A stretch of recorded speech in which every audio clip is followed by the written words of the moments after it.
Salut Claude Alain, Salut Lionel. tu es en train de préparer le terrain pour accueillir cette échampêtre indigène au faveur de la biodiversité. Exactement. Alors, on va décortiquer tout ça. Allons-y. Alors on va commencer par cette première plante Qu'est-ce que c'est? du Crategus levigata, en français de l'aubépine.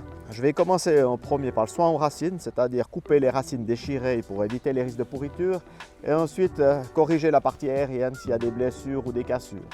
Après le soin à la plante, on va passer au pralinage. Qu'est-ce que c'est le pralinage? Alors le pralinage est un mélange de terre et d'eau que l'on mélange rapidement pour arriver à une bouillie parfaite comme ceci. Et puis ça va servir à quoi?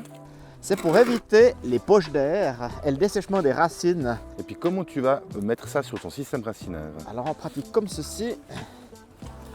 Bien mélanger les racines dans ce mélange de terre et d'eau pour arriver à un résultat comme ceci. Après la préparation de la plante, on va passer à la plantation. On va faire un trou de 20 cm par 20 cm en fonction de la taille des racines et avec une profondeur équivalente. Vraiment supprimer les cailloux ou les parties trop compactes autour des racines. Et voilà, c'est largement suffisant pour une plante en racines nues. Parfait, puis maintenant, comment on va voir à quelle profondeur on va devoir planter cette plante? Alors le niveau du collet est entre la partie aérienne et les racines. Donc là, on le voit clairement sur cette plante que ça se trouve juste ici. Parfait, à quel niveau il sera alors ce collet? Alors vraiment, entre le niveau de la terre et du sol. Et puis là, on peut remblayer. Vraiment bien compacté autour. Très bien. Voilà, pas qu'elle bouge la plante. Et puis là, le niveau du collet, il est parfait. Il est parfait. Préparation d'une petite cuvette pour la réception d'eau. Alors, la plantation est terminée, là. J'imagine qu'il y a un arrosage.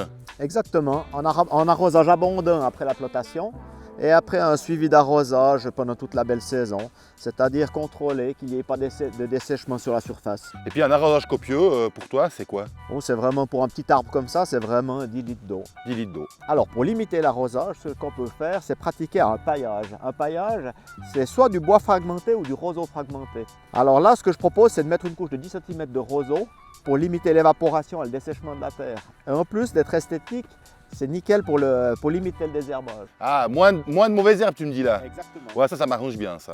Ah bah maintenant que je sais planter une plante indigène, je pourrais arracher ma haie de laurel pour la remplacer par une haie indigène. Exactement. La ville d'Yverdon organise une action au mois d'octobre, une plante exotique apportée, une plante indigène offerte. Ah mais ça c'est génial.